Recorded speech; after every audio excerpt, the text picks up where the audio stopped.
journée de la liberté et de la démocratie, l'événement a été fêté avec faste ce mercredi à Biltine dans la région de Wadifira en présence du président de la République Idriss Déby Itno. Cérémonie marquée par un imposant défilé militaire. Reportage en volet 1 de ce journal. La stratégie nationale de développement au centre d'un séminaire organisé ce mercredi dans la capitale par le ministère de l'économie, du plan et de la coopération internationale. Une occasion de recueillir les observations et remarques des participants.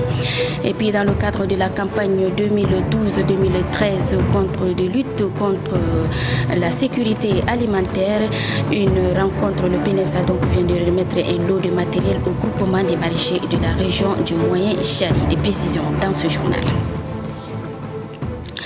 Voilà pour le sommaire, toutes nos excuses pour ce grand retard. Bonne fête à toutes et à tous, bonsoir et merci de suivre cette édition qui sera en grande partie consacrée aux festivités commémoratives du 22e anniversaire de la Journée de la liberté et de la démocratie à Biltine, chef-lieu de la région de Wadifira. Alors sans plus tarder, nous allons nous rendre dans la ville haute d'Ibn Seydema. Si vous me recevez, bonsoir, à vous l'antenne pour le spécial de ce 19 décembre. Oui, Rosalie Andigué, le 22e anniversaire de la Journée de la liberté et de la démocratie a été commémoré ce matin ici à Biltine, en présence donc du chef de l'État Idriss Déby Itno. Un défilé militaire géant a marqué l'événement. Hormis les officiels, il y a eu une impressionnante mobilisation de la population. Le film de l'événement avec Saint-Tiche Matar.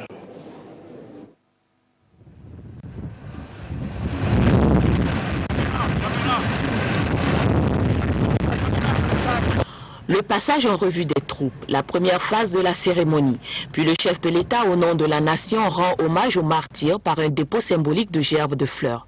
Les vivants également sont honorés. Le chef de l'État a décoré une vingtaine de personnalités qui font ainsi leur entrée dans le cercle des chevaliers de l'Ordre national du Tchad. Viennent ensuite les allocutions, d'abord celle du maire, très heureux du choix porté sur sa ville pour abriter les festivités. Très reconnaissant également au gouvernement pour les réalisations accomplies à Biltine. Ensuite, le président du comité d'organisation nationale qui rappelle le combat pour la liberté livré en décembre 1990. Aujourd'hui, il souligne que ce combat a changé de nature, mais le serment fait demeure. Depuis le 1er décembre 1990, un jour nouveau s'était levé sur le Tchad, redonnant ainsi de l'espoir de vivre à tout un peuple. Si en ces instants, ma joie est totale et mon émotion est vive, ma pensée se tourne inexorablement vers nos martyrs dont le sacrifice suprême a permis de défaire le dictateur, de réécrire une nouvelle page de l'histoire de notre pays. Le combat de 1990 a changé de nature. Il s'agit maintenant du combat pour le développement qui pourra garantir le bien-être à leurs compatriotes et qui n'est pas des moindres. Portant la voix des filles et des fils du Wadifira, Mamad Ali Abdallah Nassour a livré quelques-unes de leurs doléances au chef de l'État. Il s'agit entre autres de l'exploitation minière, de l'industrialisation de la région ou encore de la résolution des problèmes en approvisionnement d'eau. La région du Wadifira a bénéficié de 35 milliards de francs CFA d'investissement public. Le président de la République rassure qu'il sera toujours aux côtés de la population. Les forces de défense et de sécurité, elles, ont démontré leur présence à travers un défilé impressionnant.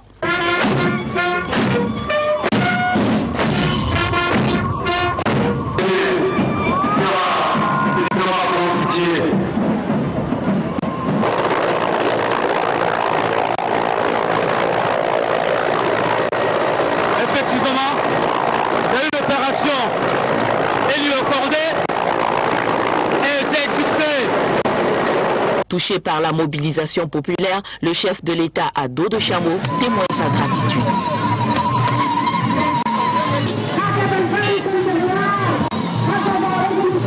Pour Biltine 2012, la mobilisation a été grande, à la hauteur des attentes. Le président de la République a annoncé que pour 2013, 3 villes sont déjà en compétition, Bol, Gosbeida et Bangor. Dans son discours, le chef de l'État Idriss Déby que le gouvernement poursuit la mise en œuvre de sa politique pour le développement du monde rural. Le président de la République a annoncé quelques grands projets pour l'année 2013. Suivez plutôt le chef de l'État.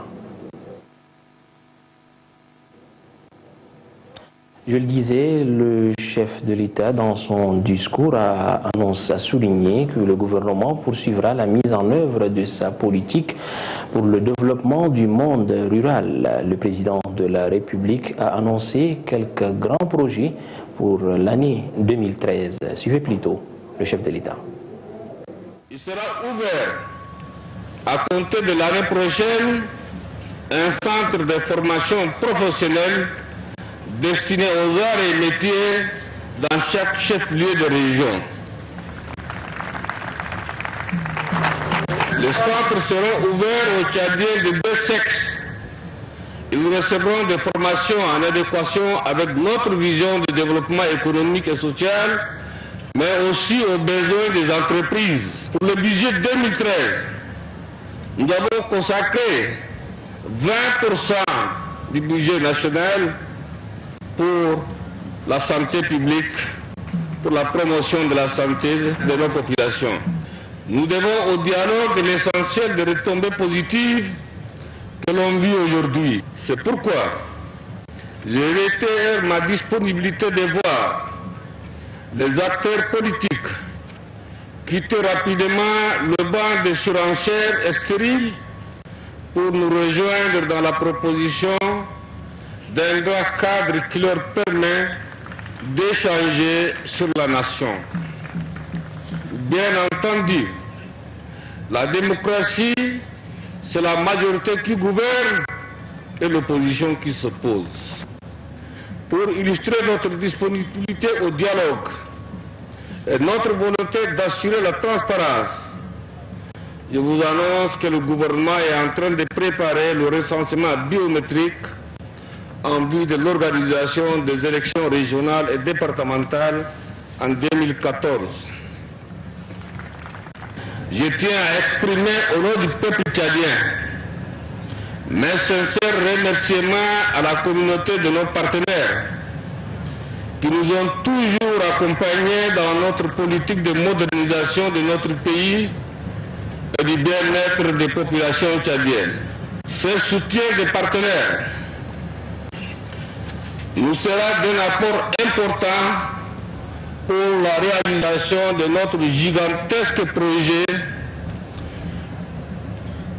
de rattacher l'océan Atlantique à l'océan Indien par le chemin de fer.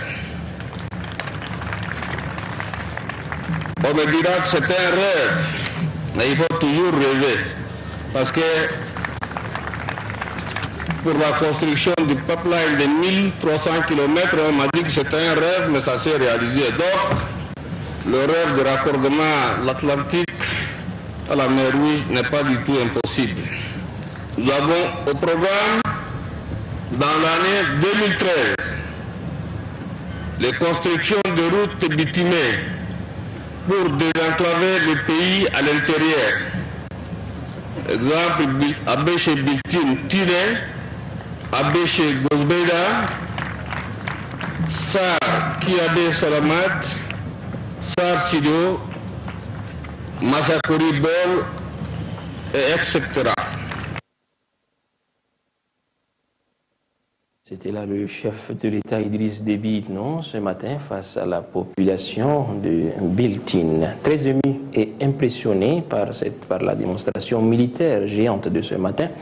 Certaines personnalités n'ont pas tari d'éloges. Suivez plutôt leurs impressions. Ils sont au micro de Gandataou Amiens. On me fait signe que l'élément n'est pas prêt. Je le disais, très ému et impressionné par cette démonstration, par la démonstration militaire géante de ce matin. Certaines personnalités n'ont pas tari d'éloges. Suivez plutôt leurs impressions. Ils sont au micro de Gandataou Amiens.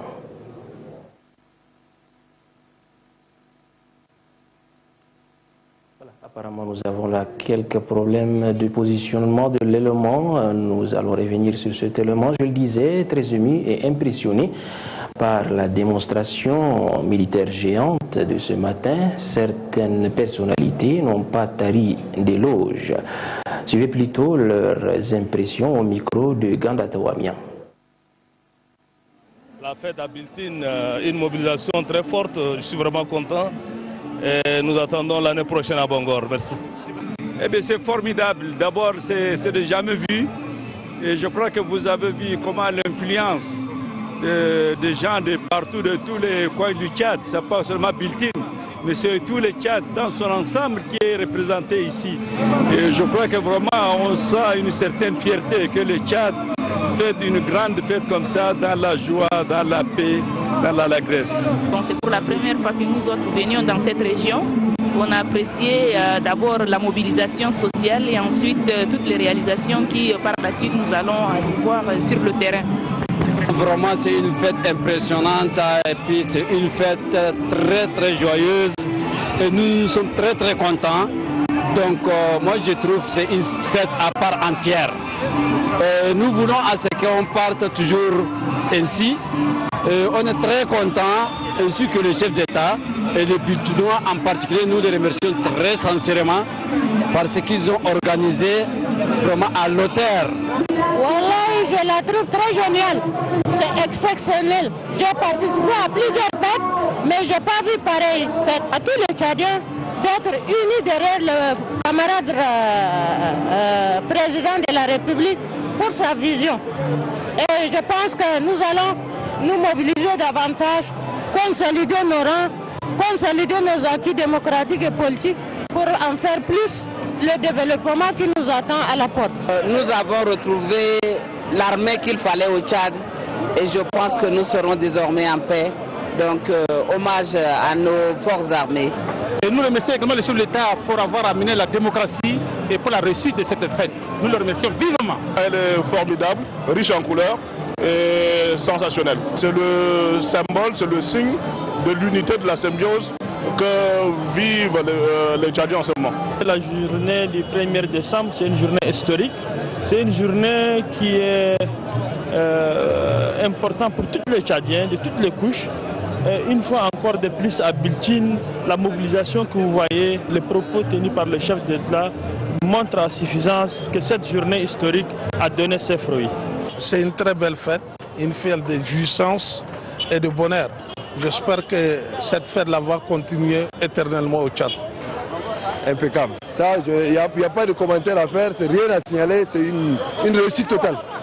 C'est une fête agréable, extrêmement importante, populaire, grandiose. Vous voyez bien que je n'ai plus de vocabulaire pour qualifier cette fête. Nous sommes très heureux aussi du nombre impressionnant de nos compatriotes qui sont passés ici. C'est la deuxième journée de la Renaissance et Biltine est bien renaissant. Dans la mesure où vous avez vu l'infrastructure, le nombre de gens, la lumière, la vivacité, l'accueil et tout cela. Et ça c'est un motif de satisfaction immense. C'est de prendre au vol la question de la Renaissance et de devenir sérieux. La paix est là, il faut la consolider et il faut surtout travailler. Il n'y a pas de développement sans travail. Et la structuration, la reconstruction de Wadifira, notamment la capitale de Wadifira, Biltine, nous motive et nous donne l'envie encore d'aller plus loin pour mettre le wagon Wadifira au train Tchad.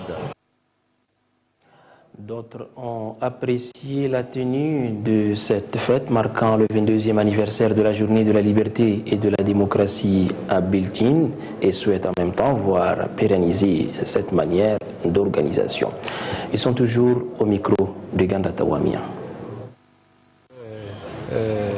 Satisfait de l'accueil fraternel et nous remercions le président de la République, son excellence Idriss Déby Itno, donc a eu le courage de prendre les armes pour rebooter hors du Tchad le dictateur le plus sanglant d'Afrique.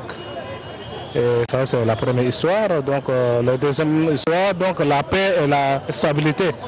Donc maintenant c'est instauré au Tchad et nous l'accompagnons dans sa politique socio-économique. Le développement du Tchad c'est exceptionnel parce que c'est une région des enfants des martyrs. Donc il faut reconnaître, donc c'est un cachet particulier par rapport aux autres festivités. Je l'ai trouvé très bien cette fête. D'abord, je suis natif d'ici, de Wadifira, et je suis né dans cette ville même, à Biltine. Et aujourd'hui, je suis un chef traditionnel dans le département de Migri. Et cette fête nous a réconfortés, surtout la présence du président avec plusieurs personnalités politiques et économiques tchadiennes et des étrangers également. Nous sommes très ravis, la population de Wadifira. Je la trouve exceptionnelle et émotionnelle. Franchement, on peut affirmer que l'unité au Tchad est totale. La fraternité au Tchad est totale et le développement a déjà décollé. Vraiment. Oh, c'est un jour vraiment de grands souvenirs parce que c'est très émouvant. C'est grandiose certes, mais c'est émouvant parce que ça rappelle quand même le point de départ de cette liberté que le peuple tchadien est en train de jouir depuis 22 ans.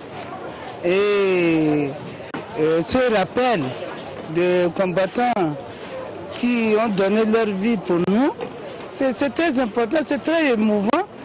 C'est une grande fête, mais quand même, c'est très important qu'on rappelle les souvenirs de ce jour-là que les gens fêtent sans comprendre la vraie signification. Okay. Pour Biltine, les interpellations, le chef de l'État a commencé par dire les bas ministres avant d'interpeller le Premier ministre et le président de l'Assemblée.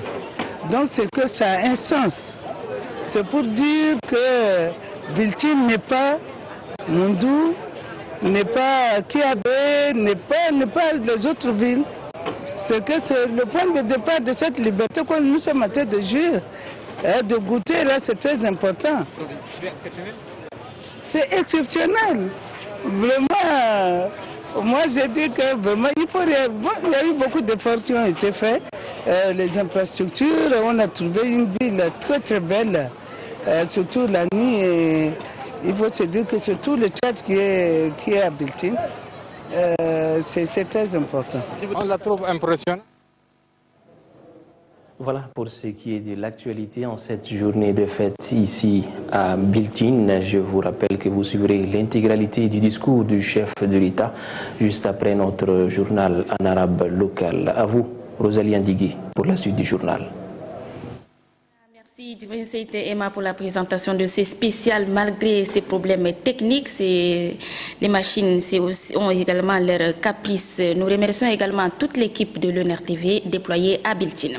Et comme vous le savez, c'est l'accession au pouvoir du mouvement patriotique du Salut MPS qui a consacré la démocratie, comme vous l'avez entendu tout à l'heure par les uns et les autres. Alors, quelles étaient les circonstances de cette prise de pouvoir par le président Idriss Déby Itno et qu'est-ce qui a été fait depuis 1990? Élément de réponse dans ce commentaire signé Brahmamat. En avril 1989, au plus fort de l'autoritarisme du régime Habré, une poignée d'officiers à cœur d'abréger la souffrance des Tchadiens se révolte et gagne au péril de sa vie le maquis à l'est. Après quelques mois de réorganisation, le groupe rejoint alors par d'autres Tchadiens forme le MPS dirigé par Idriss Déby, donne l'assaut. La suite, on le connaît, David a mis en déroute le géant Goliath. Nous sommes un matin du 1er décembre 1990. Une nouvelle page de l'histoire du pays venait alors de s'ouvrir. Et le ton est donné dès ce 4 décembre.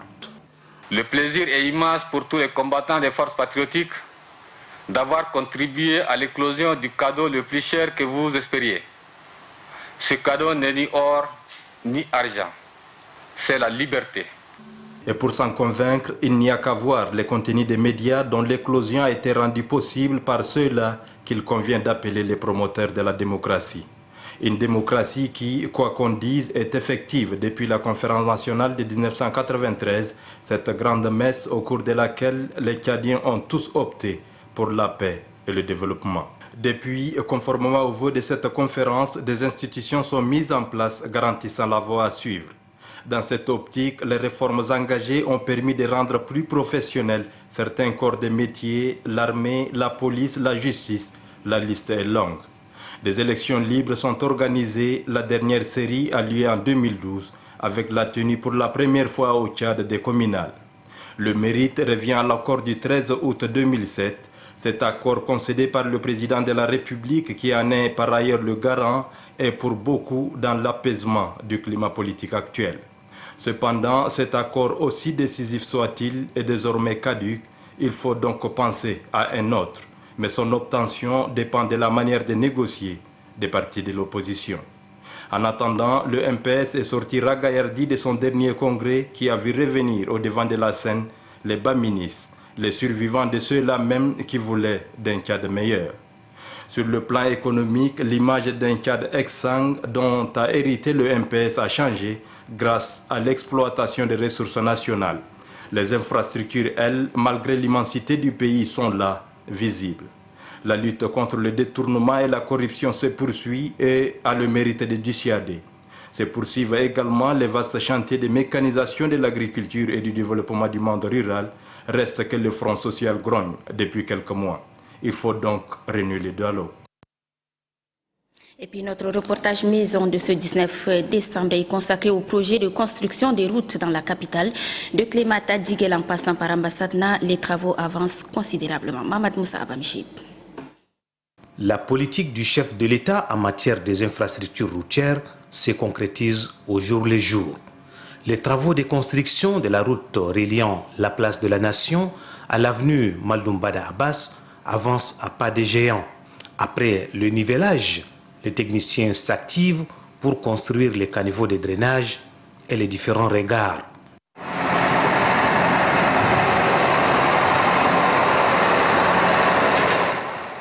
Un peu plus loin du quartier, Clémat dans le 2e arrondissement, d'autres travaux se font également, notamment à Diguel, dans le 8e arrondissement de la capitale. Pour désenclaver ce quartier, le gouvernement a prévu la construction de 18 km de routes bitumées. C'est depuis des mois que les travaux ont commencé et avancent à un rythme considérable. Les caniveaux sont presque faits, les routes sont bien tracées, remblayées et arrosées quotidiennement.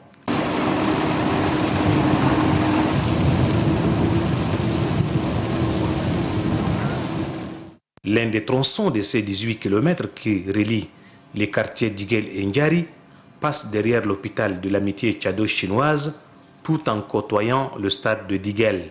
Un autre tronçon quitte le stade de ce quartier pour aboutir au canal de Ndiari. Avec la renaissance du pays prononcée par les plus hautes autorités tchadiennes, la capitale N'Djamena changera bientôt de visage. Le ministre à la présidence de la République chargé des infrastructures et des équipements Gatangoulou, porteur des messages du chef de l'État Idriss Déby Itno à son homologue Teodoro Obiang Nguema Bazogo, a été reçu par le président équato-guinéen Mahamat Tengartomia Beambay. Reportage. Porteur d'un message spécial du chef de l'État Idriss Déby Itno à son homologue équato-guinéen Teodoro Obiang Nguema Bazogo, le ministre à la présidence de la République en charge des infrastructures et des équipements, Gatangoulou, a été reçu pendant une vingtaine de minutes par le chef de l'État équato-guinéen. Le ministre Gatangoulou avait à ses côtés pour la circonstance le conseiller technique à la présidence de la République chargé des finances et du budget, Atey Doutoum, et l'ambassadeur extraordinaire et plénipotentiaire du Tchad auprès de la République sœur de la Guinée équatoriale, M. Ngariena Nahari. Côté équato-guinéen, le chef de l'État équato-guinéen était entouré du ministre délégué équato-guinéen des Affaires étrangères Pedro Ela Nguema et du ministre équato-guinéen des Finances M. Marcelino Awono Edu. Les relations de coopération entre le Tchad et la Guinée équatoriale sont toujours au beau fixe et c'est pour cimenter davantage ces liens d'amitié et de fraternité que le président de la République Idriss Déby Itno a dépêché à Malabo le ministre Gatangoulou. Nous sommes porteurs d'un message spécial du président Idriss Déby Itno à son homologue. Et comme vous savez, il y a eu de très grandes réunions qui ont eu lieu à Malabo il n'y a pas très longtemps. Le président Idriss Déby était là avec une forte délégation. Il y a eu une déclaration qui est intitulée la déclaration de Sipopo. Et cette déclaration de Sipopo est bien sûr un début d'une action de grande envergure à l'initiative du président Obiang Nguema Bassongo pour que les pays du Sud et les pays africains en particulier puissent mieux se comporter, mieux s'organiser pour faire face aux différents problèmes de développement du monde et des relations internationales actuelles. Et nous sommes venus donc dire à son Excellence le président Obiang Nguema Bassongo qu'il a le soutien total de son frère, le président Idriss Déby Itno, déjà sur cette déclaration et sur toutes les actions qui seront entreprises dans ce cadre. Interrogé au sujet de l'avenir des ACP, dont le sommet des chefs d'État et de gouvernement vient de s'achever à Malabo, le ministre en charge des infrastructures et des équipements se dit confiant du nouveau partenariat liant les ACP à l'Union européenne et intra-ACP. La stratégie nationale de développement est au centre d'un séminaire organisé ce mercredi dans la capitale par le ministère de l'économie, du plan et de la coopération internationale. Ces assises regroupent les cadres du 10 ministères ainsi que les représentants des partenaires au développement. Adoum Abdelkader. Après la stratégie nationale de réduction de la pauvreté phase 1 et 2 arrivée à échéance, le gouvernement du Tchad sera bientôt doté d'une nouvelle feuille de route pour la gestion de l'économie nationale. Le document de référence soumis à l'appréciation des participants va permettre à l'État tchadien et ses partenaires à mieux planifier leurs interventions. Ce plan, contrairement au précédent, se base sur la dynamique du développement socio-économique enclenché depuis quelques années. Il prend en compte tous les secteurs de développement du pays, d'où la nécessité aux représentants des différents acteurs impliqués à faire une rélecture conséquente du document pour dégager les axes prioritaires. La particularité donc de l'atelier que nous ouvrons maintenant est évidente. Il s'agit pour chacun de vous de se prononcer sur la pertinence d'un document cadre de notre pays, en l'occurrence le plan stratégique de développement 2013-2015. Ce plan est la traduction du chef de l'État qui, en nous annonçant la renaissance du Tchad en décembre 2011, a promis d'en faire un pays émergent à l'horizon 2025. Cette vision que nous appuyons fortement va commencer à se matérialiser avec la mise en œuvre du plan stratégique de développement. Ce draft du plan de la stratégie triennale de développement a fait l'objet d'une étude minutieuse par les différents acteurs de développement et cet atelier constitue la dernière étape avant son adoption par le gouvernement. Suite à l'information diffusée dans nos précédentes éditions par rapport à la non-validation du projet d'appui à la réforme des forces de sécurité intérieure PAFSI, volet 1 soumis à l'appréciation des différents partenaires à la faveur d'un atelier, le directeur général de la police nationale apporte ce soir un démenti formel. Je vous invite à suivre Abdoulaye Giorgio Moyalta dans des propos recueillis par Adoum Abdelkader.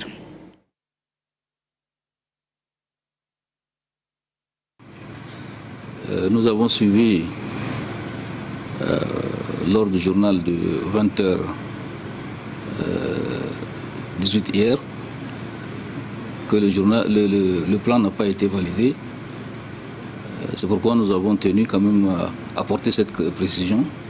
Vous savez que dans le cadre de la mise en œuvre du programme d'appui à la réforme des forces de sécurité intérieure, il est prévu